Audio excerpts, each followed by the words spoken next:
guys, Marriejernie Media live in Harare, Zimbabwe. Tiri musha mukuru and tambo visitira oshi elder Mad Minox. Aurambe. Junior D. Adribo. Oma netungo kuona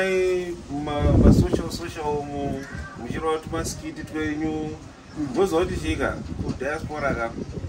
I think you guys are the most watched channel of Ghetto Crown because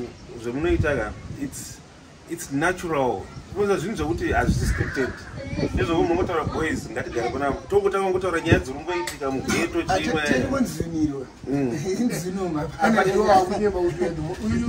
Maybe you are the most watched reality. Exactly, a reality. Because you must keep on watch, yeah, because you likes and like and I TT and I call me pastor and I need you, you know, and I'm Madam Boss. You know, they are part and parcel of what we do. You understand? But it's more natural. Yes. You go to Chika, it's scripted, it's kungogara so boys votanga kungotaura and editing muchikobanda mabhodhoro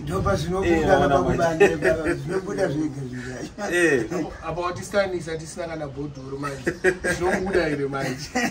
aiwa zvinobuda saka urugara kupi right inini based ku Wales Swansea ndoko ndiri based Swansea yeah nokuseri kimi ndikutongela sisi Swansea asiwezi ndokukandokhetha ngibona ubani likenzi bakithi Wales yes rugby stadium ilanzo ayiwa land England ndokune London ko Wales ningaji UK yeah it's a different it's like a different country on its own but Scotland Wales England dimachichi island do UK yeah zero Wondo unozogogwa masketi I think it's Scotland ndo wanozoita isusu kwedu ndekwe kunozika ne rugby ne why awai dzakawanda serego dzakawanda serego samakachiwana kudzikoza ndemwe yaya saka pamene muchigota kashika chehwaidza mune muchigota chakaika inodhura manje nyama yacho inodhura for some reason lamp yacho mawani kwazitokozwa kazvakanyanya kuno kwavatomboda wainanzi inonhuwa azanzi nichigonye pano azanzi kangokiraisa chete kaishukurai wanzi kangoikosa unokiraira unosvika zora bhata usazore bhata tutomutipa usitulainowenwanhu saka dzisingakoswi koso kaunogona kukiraizwa usingazviketa kuti yakiraisa obva wanokosa mawanata warunga wata zvinoirawo vanongotamba irurira ipapo so man Minox makairini komunomu ndakauya musi wa 10 ndaifanira kusvika musi wa 9 but ndakavhiringidzwa pasouth apa ndakwira British Airways shamwari apa link yacho yanga iri kome hakusina tenga tumwe tiketi kuenda I think you are right because ini pandaitsvaga matickets chetine 20 hours stopover in South Africa. Yes. And then mandatora ndikati any time limited time inendinayo katikati no it's better takazoopta for Emirates. But Emirates yacho anga ari 1.9 hours mu Dubai stopover futi. Okay. Saka Dubai zvangu inangendi whoever daenda kuDubai kameno zvake. Kwenda ndakakuenda ini. Dubai na Abu Dhabi. Like I had a friend of mine akaenda ka achibva plane yayo yakadelay akatenga mazi duty free mazi whiskey about 300 pounds worth wachibva wanzi plane yenyu ichauya the next day saka makuenda hotel once wabuda muterminal muya ka alcohol yese inotorwa yakaraswa yese vachiona mabhodhoro kurasa cheko akangotsoka kamepotobanda kegasira ingatengera vanhu kujenika but every country has their own rules and laws ini pandakaenda usikumaka Germany wakangobuda muairport zvatopera no but all right andi duty free unofanira kutenga uri muairport obva wakwira ndiko but ngawasiye at least because uchadzoka mu-airport macho aiwa unofanira kutaura mune maloka kuma-airports ane maloka iya rutaura takatonzi miles as long as muri kubuda chete hapasisini usazwa vana vanobatwa nechiti cheye ndotokumbira kuti wadina kurasira mudumbu inini pandakaenda kuamsterdam pandunoenda nekuamsterdam ndototaurwa kunzi iwewe bhegi rako iri wakabuda panze kune matsotsi vanobva vaziva kuti uforeigner siya muloka because anoziva kuti kunoputa mbanjira saka paononga kuti zvakakahand luggage nekasechoka nelaptop vanobva vaziva kuti uye foreigner saka unogona kutera uko paairport uona kuti direction yauri kuenda ndeipi kana usindoinotambika panapa yekuti ndakanzwa zvichidzuka svika papedo apa ukasiya adresi chichi unogona kuzoteerwa imwe ndezvekunyeba ndezvekunyeba vanhu vanobaipotaura handana akambozviitwa izvozvo kangapupurire vanhu vanobaipotaura but hauzozivi kuti zvine chokwadi chipi unoziva anyone handizivi taikunzwana ndizokumamisa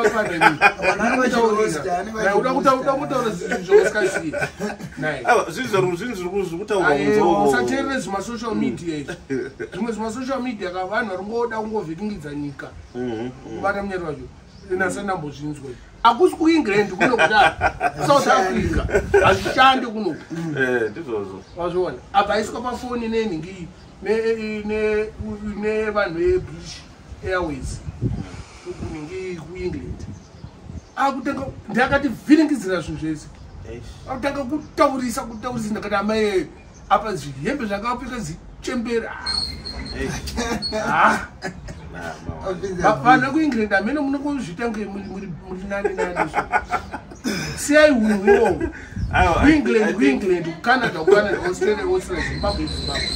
south africa south africa ngatingoziva kuti nyika yese abu dhabi dubai zvese vane marules and regulations aiwa no that's nice komajunior d tinombokuonaiwo muchingoita dzenyu mune mumbofunga seiko nyaya dzenyu dzinezi kobuda kozotoka muchiinterview vanakuda vanani imwe yaya and I think I like the way you tackle issues as well because mune muchidzisa kuti wafana wafana kudai muchidzora wafana muchidai so and abroona kudhara plati vaipa tinenge tichiplata kazhinji dzimwe tichibamira zvidona bhotoro fanika nemauri amaitai hapana kati semunakaenda kugwashika zvamangoplata katozvatichipindura atichingobvunzawo zvichingoenda zvakadaro bose kana kuronga chivhetika kuti danoona kana chimoko tanganati hai kwakazokupindura kuseri kwacho waprana unoita zii saka akuprana haa kunonita zvinongoauta zvega semuna anenge akagwashawo kauziyeka aunyanyomerwa neplati ndozatisiye nemugeto inogona ngotaurwa ipapo ozosara muchibvunza nokuti wakachii asi muwelana zvandikutaura ndio yeah, because I like the consistency in uye asi kupfuurira akuchanzwa ndakutorasika kaundi masasi manje urikona masasi no kusaido kuri bostereke and the one thing I always say is channel yenyu especially channel yenyu it's growing by the day and on this every episode I was really saddened my episode yemfano anzango yakazotila manje mfana toreza akandizvatsitsi mfano yamaziva ozo unyaso kuona like journey yase yakatravela so and then wait ended so zvakabata vanhu vakawanda because do you know kuti shika ma characters enyamagadzira ka a lot of people they are now falling in love with my characters acho maona manje because ini ndakataka kudhara fanika Minox ndakataka kufollowa 20 chiko I think 2009 reko dhara chaiko muchienda kushawani muchienda kumusha muchienda nesound rese ko muchidi kwese kweko taingofollowa chete chikofollowa and channel yakaramba ichigrowa saka nakadaro ndima tinosimbisa aiwa vamwe vanenge vachigetsa nevari wekuti uchingodyira gogo makeke hazvikondri ndo zvinonzi ukuona Junior D was one of the first people wandakataura nyaya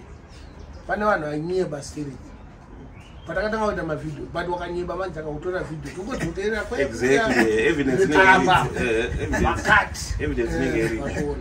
ndari ndaitora mapictures mobo ndavaka nechiplastic bag nemapicture ekutora mapicture ako chavamwe aitora mapicture nevarungu asimo mupicture imozozo mune munhu Briggs atori nawo atori negusha ukumudiko nomugezere mfeto anawo kagosha akambaburidze kubriggs table ndiani wakwe abomkheto nomuzine picture mfeto chete nganoda ngorisedazi music manje I'm telling you promoter fana pa channel ayo ndinoita kundivharisa ndinganonzani mfana Metro that company abantu vane copyright ya Soldier Love kana ndafa saka ndabva ndangoti iyari yakandipa ndo zvinonetsa zvacho manje wada and vafana ma-studios they were talking about Mad Minox the likes of Lazity achitaura kuti mukudyirwa vari naMad Minox saka ini ndakabva ndangosiyanawo nazvo and the likes of other people you know vanotaura kuti hanzi ana plot mako vanenge vachitaura kuti munofanira kuita anonzi ma-copyrights whatever abena zvavanenge but unozoti every artist akasimuka ndaivaona vakagara panapo vachitanga vachiita mafreestyle avo anonzi ani mufana uyu Van Choga blas ndeipi mushe unaitwani Van Choga Van Choga video iyoyo ndogara ndichitoiona pamaitomunza kuti iwe mufana mboere mfana atanga kuita dzake dziyadziyachi but paakaenda paandisi Jongoriyo ndiri stick mabonzo ine ndiri kujobora sijongwe mudonzo jobo kudzaka pondo jamani izvo utofundisa vanhu aiwa akufundisa vanhu imagine akatangira pano saka wacho ndatoplaton metesmiri yeye tiisitaita mumbata apa maartist mazhinji for them to gain popularity vanotangira pano vakauya pano ka because Ghetto Crown inoonekwa nemunhu wese from there vanotanga kutopana artist akambondengera drink just a cup kana pint none ndokutaura akana aripo agano kubuda mimi vanhu vakaita vangese mimi unechidumbiwo wangamushaika mari mari yangu yatopera pandatotokwira ndege ndisina kana sendi ndatoyauna mukoma chi macanadian dollars achiripo kamondoonawo kambichani nditorina kana asotodzokera nazi ndikudzokera paweekend apa ndikudzokera kuprazi yezvino then from kuprazi chi weekend chi ndakutorwa pasi saka kunogara kuti ndirikugara nablas azichiko asamweko mateutewu aiwa no mufiyo kudhuze nekwagazeland western triangle asi makatengesa ina aiwa watengesa baba ugara nablas ugarira ndo vanogara padeni ndo vari padeni wakakurira kufiyo ini ndakurira kuchinoi badazinda kubulawayo chinoi maizhira chimukukuso hanzi uri mutsaga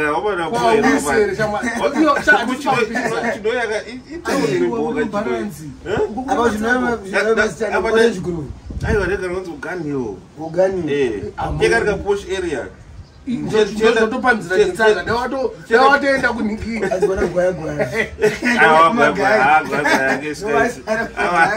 awaikeisikaitota imiyoyo ndaikeisikaiti nimakoni makani inini ndakura manje ndi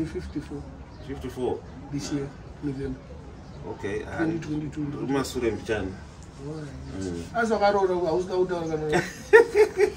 uchakubhutwa nevakadzi maya akadaiwa mukadzi wangu ari kuchando akuchando inongo ari kuchando kuti bandakauya naye futi aiona not kuti mukadzi izvezvo wandikudana naye wandikuonesana naye okay mugara mese aiwa arugara kwarugara ndogara okay takaenda taiona kuti mavidhiyo chete munhu mema wangu wandisa tunhu mavidhiyo ese ekucanada ese ndoandainakidzwa nawo manje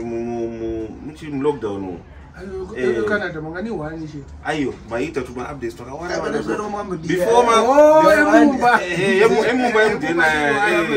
before dheni rapendwa but dheni razopendwa zvese zvatetichiona zvedu